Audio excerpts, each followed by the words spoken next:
We also have with us Ms. Aradhana Rana, who is a gold medalist from Delhi University and a postgraduate in nutrition with a bachelor's degree in education. With 40 years of teaching and administrative experience behind her, she started the Icon Public School at Ahmednagar in 2008, which is now a senior secondary CBSE school of great repute. Besides being the founder principal and the director of the Icon Public School, she is a trainer for soft skills and personality development. She is also a parenting coach and a member of WICCI. She is the recipient of many awards and honors in the field of education, including the Sanjeevani Seal of Knowledge Award, Leading Educationist of the Year Award, Pride of Knowledge Award, and Mother Teresa Foundation Award for contribution to education and social welfare. She is a published author of several books on communication skills and spoken English. Her latest books are Correctly Speaking for college-going students and professionals and Master English, a series of 8 books for school-going students of classes 1 to 8. She is a motivational speaker and a life skills coach. Her interests are in music, art, poetry, and literature, and she is ever ready to learn new skills.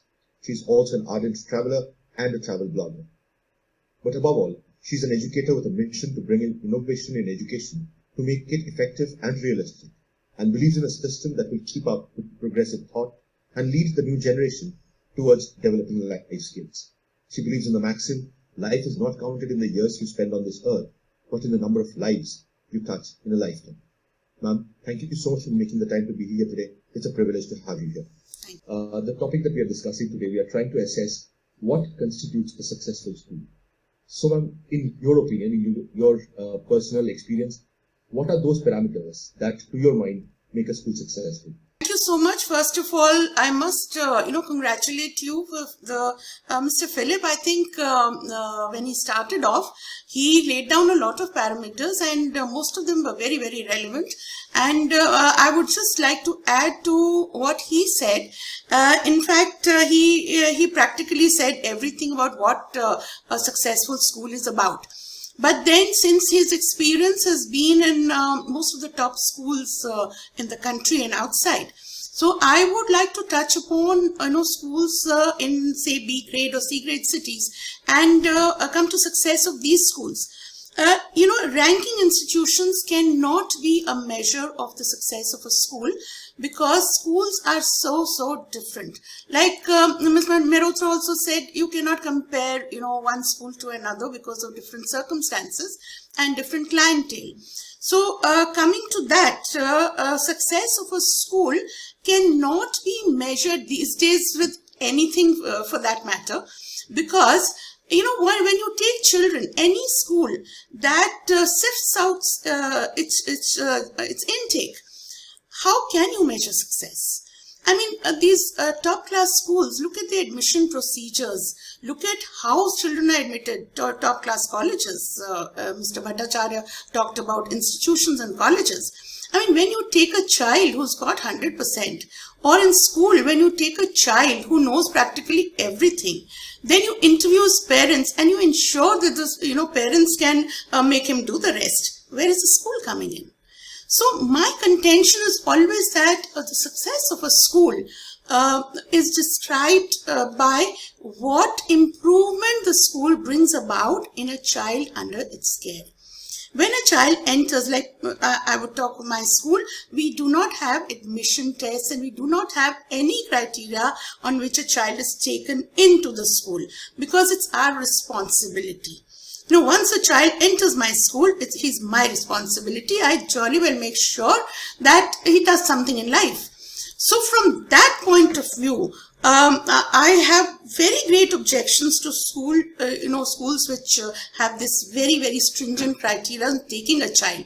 A child is a child when he comes in, and especially in the first 1 or 2 years. I mean, after that, you could say probably the child lacks the foundation to cope up.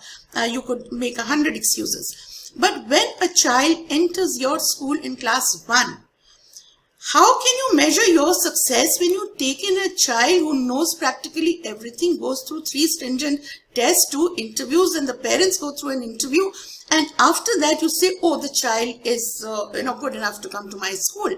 Any child is good enough to come to my school. I take care that after that, I am responsible for the child's future. So that defines the success of a school. First of all, like everybody said, effective leadership is a must. Again, a lot of schools have this concept of effective leadership, that you sit in a glass cage. When the leader is unapproachable, it's not effective leadership. A leader should be approachable to the staff, to the parents, to the children. A child must be able to walk into a principal's or director's office and talk. I mean, that is the confidence we give our children. Anytime, just walk up and say what you have to say. So effective leadership is a must, no two ways about it. Secondly, the success of an institution depends on the expectations you have from your staff and your children. I've heard people say a lot of times participating is the spirit, and it doesn't matter where you win or lose. No, I mean, unless you expect your children to be the best, how will they ever compete? So it's not about giving them tensions, it's not about giving them stress, but your expectations of your staff and the students must be high enough for them to reach your expectations. And that is where you are successful. Thirdly, evaluation. We evaluate at the end of the year, and like Mr. Philip said, you put up hoardings, and everybody is advertising. So many children got through this college, competitive exams, this, that. Now tell me again, what is the credit we are taking for from the school? Half the children are going for tuitions, the other half are going to academies in the 11th and 12th. They're going to all kinds of academies which have no bearing on their personality. So, I mean, at the end of it, nothing succeeds like success. So when a child gets to IIT, everybody wants to hog the credit.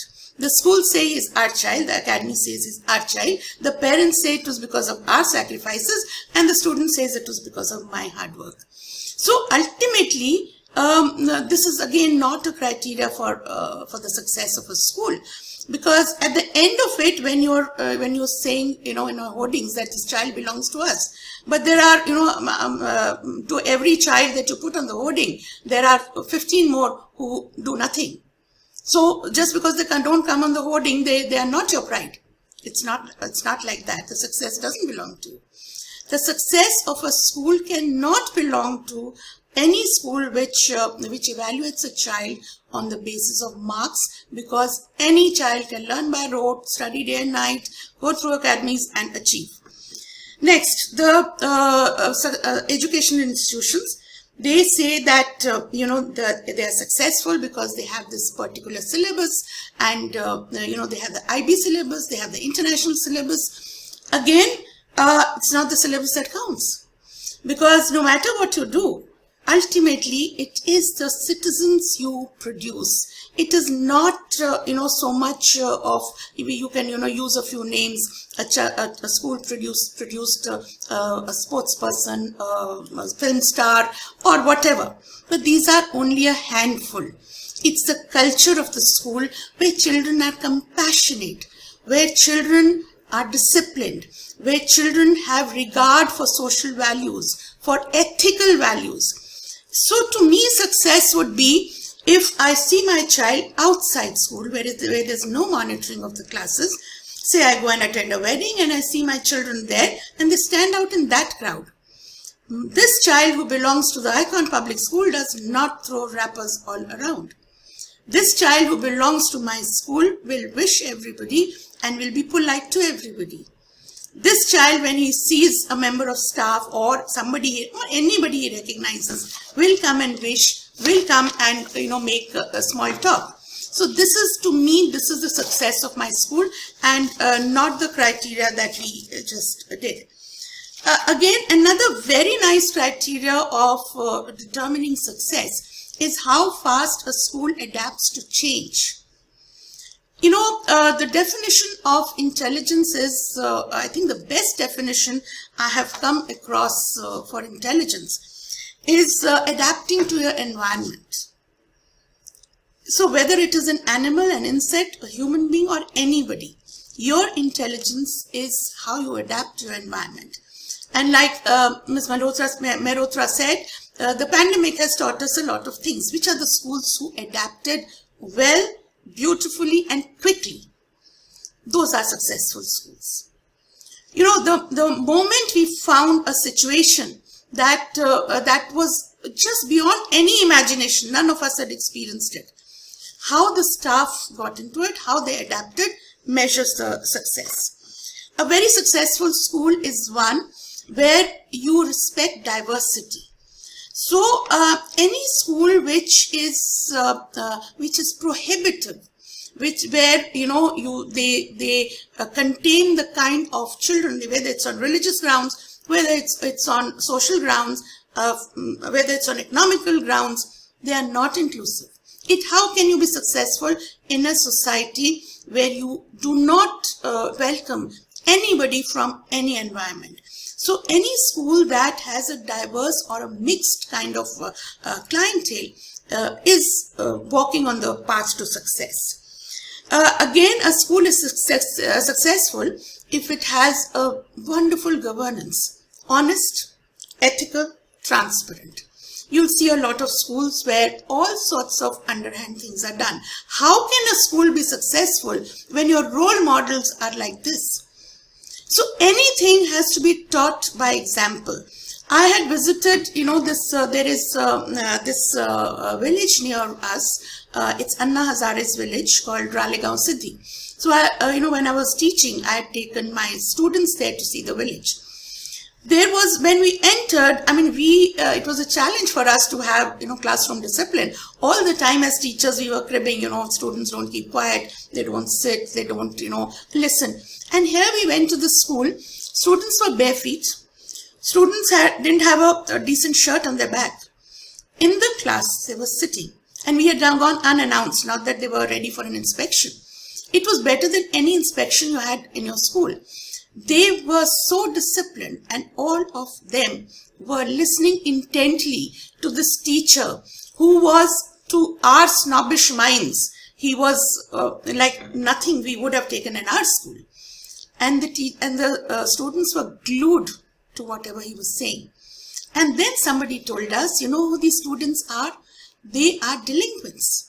We catch hold of them from villages where parents cannot manage them. We bring them to this, and these are the students who, some of them had attained academic heights beyond what was expected. Some of them were making good, honest lives.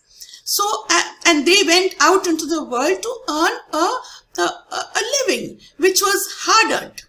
So this to me was the biggest success, more than any school could boast of, because when you take children from this section of society and you make them into this is success.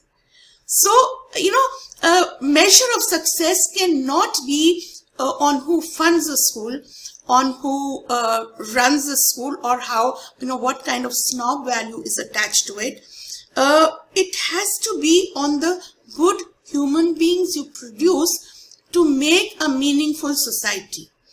Anytime we produce students who do not contribute to the community, we are failures, because unless the community rises, none of us can rise. We are not successful educators unless we produce, good people who come into society to work for the society. A good school also has a lot of parent participation. Like I always say, it's very easy to teach the students. This is the easiest part of running a school, is to teach the students, to have them, do academically well, even otherwise, culturally, socially, sports, everything we do. The biggest challenge is to deal with the parents, because parents have very hard set, values, and they have very hard set beliefs. They have been brought up in a certain way, and these days somehow the wealth speaks. So when they come to school, it is about, we paid the fees. So, you are at your beck and call. So to get that mindset, clear is a big challenge. So a successful institution is one who encompasses this whole body of students, parents, teachers, and takes them along to run a school well, where students are far beyond the level at which they came. And that is why if we take 100%, we jolly well make them 200%. Otherwise, we are not a success. Thank you. Thank you so much, ma'am. Thank you for that wonderful bit. I think you walked us beautifully through how a school can affect a person's development in their early years. Speaking more on holistic report cards and overall development even in vocational and skills training. Do you think this advertising phenomenon will change in the years to come? Yes, definitely, and it's high time it changed because what they're doing is I get very concerned about this trend that has set in, because this is again focusing on the success of an individual in getting into IIT or one of these premier institutions. How tragic can it be? Because are we producing wholesome adults? And they see the kind of atmosphere they give in these academies. The 100 students and all cooped up in one room. One person comes, fantastic teacher, but travels all the way from a good metro city in a taxi, comes and teaches for 8 hours and then goes away. What sort of education is this? It really concerns me that we are going through this education system. Thankfully, hopefully, the NEP will negate all these kind of things with no board exams. But again, they have to look at the evaluation system. They have to look at the assessment system. They have to look at the admission process in the universities. If it continues to be the same, children will leave after 8th rather than 12th, 10th. So, this is something which is very serious and the board has to do something about it. Either they abolish, 10, 11, 12 in schools and just have these institutions. But if they want schools to run and schools to run successfully in imparting education, they've got to do something about this kind of a trend that has set in. Because schools have become, the kind of dummy schools where either children don't attend and they go into these academies. Why aren't we attracting the best talent into schools? Because they're all going into academies on lesser, working hours. Very few teachers are now willing to come to school for 11th and 12th in spite of the very high pay scales. Because there's a lot of responsibility. So these kind of things we have to improve. And these kind of rankings, this kind of, aura attached with the rankings, this has to, come down eventually. And do they contribute to the success of schools? Depends on, again, what you see a successful school like. Now, if you think that on my board there should be 5 children showing with 5 photographs who have got through JEE mains and my school is successful, well, so be it. It depends on what you want. But if you think that you would see the school group as such stand out in a social environment where they are contributor members of society, then it does not matter at all. And again, like I think Mr. Phillips said in the beginning, it is not about, if you go through Bill Gates or Elon Musk there, if you go through their biographies, they were not top students. They discovered themselves much later. And so what? Sometimes, like Mr. Bhattacharya said, it's very alarming that 27% people only do what they're trained for. I basically am not doing what I was trained for. But so what? I'm doing something else in another sphere. And I made a success of it. It's okay. So, probably you find out much later what you are good at, what is your calling. And that is what the NEP is doing now. It's laying out this wide kind of platform for you to choose. In our times, we chose, in my times, we chose our subjects in the 9th standard. So in the 9th standard, which child knows whether he wants to take science, arts, or, home science or commerce? Who knows? So we decided our fate in class 9. Today, they're deciding the fate in class 10. So that's not fair. So now when a child takes a variety of subjects and he can choose what he studies, it is going to be much, much better to find his calling. So this kind of open education system where we are told to think, where children are taught to be creative. So these kind of terms which have now come in, creative thinking, design thinking, flip learning, these are the boons of education system. And this will create thinking adults. these will not create these rote learners who are trying to get in, crack these exams. And after all, tell me, when a child goes into IIT, when a student goes into IIT, is he required to know all these formulas and pass that? To become a good engineer, as you become an adult, you grasp much faster. He can learn all this in the IITs. So what you need is a wholesome human being. Why are there so many suicides in IIT?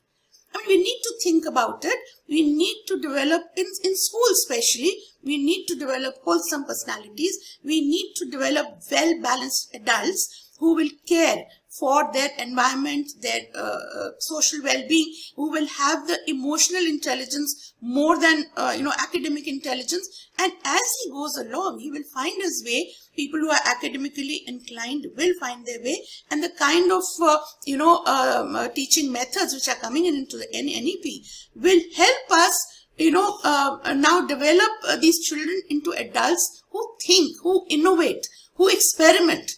Otherwise, where was the time in the previous, system for students to even innovate? Practical exams was such a sham. So now it is project-based learning. It is integration of subjects. So I am very, very hopeful, in this whole era of this pandemic has given me such new hope that eventually, even though it took us a pandemic to do that, but eventually we're going to improve the system. And we are, if you see 10 years down the line, we'll be much, much better off than we would have been if the pandemic had not come into our lives. Wonderful, ma'am. Thank you. Thank you so much. Dr. Pai, on that hopeful note, sir, how do you see schools advertising themselves? Do you really feel that development of all-rounded individuals, holistic learning would actually feature in ads?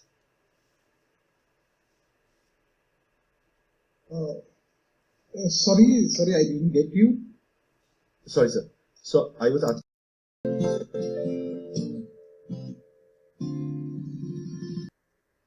I also feel that a school or college is very different from an institution. Something that sticks in the minds of people, that has made an indelible mark on society, on the country, even the world, is more an institution. You can't change institutions. Schools, they may shake and fall, but institutions will weather many changes, and they survive many tremors. And there are co-ed schools, there are single-sex schools, residential schools, variety of schools offering a lot of activities, but very few actually achieve success. And again, it depends on what one defines success to be. One of the things is the school rankings that magazines like Education World and all have come up with. I personally don't think that is a great yardstick for success, because the way they survey, it's only an impressionistic survey along 9 to 12 parameters. And these people who survey these schools have hardly visited the schools. They've never visited these schools. It's all by, hearsay. So one of the things is, and schools that score high on the ranking charts tend to be successful schools. Sometimes, certain names back a school, like the Mahendra World College, the Birla Institute of Technology, the Ambani School, now there's the Adani School, there's a Mercedes-Benz School, the Sriram Schools, the DPS franchising, the Lamatnias, the Doons, the Mayos, the Scindias, the Shanti Niketan. Why do these institutions stick out? Because they are backed by not only lots of corporate money, but they have also been around for a very, very long time. And the school becomes famous because of these larger-than-life figures. And a lot of these boarding schools have these larger-than-life, idiosyncratic, crazy people, and kids love them. And parents want their kids to be around these sort of people. Again, sometimes what I get impressed by is total quality management. How does a school treat its visitors? How do its children wish visitors? I know a story where somebody came to look at the school I worked in, and I had two of my boys in my house, show them around.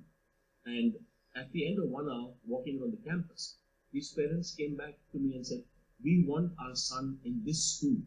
So I said, "Why? What impressed you? Was the swimming pool good? Was the gymnasium good?" He said, "No, the way these two boys spoke to us.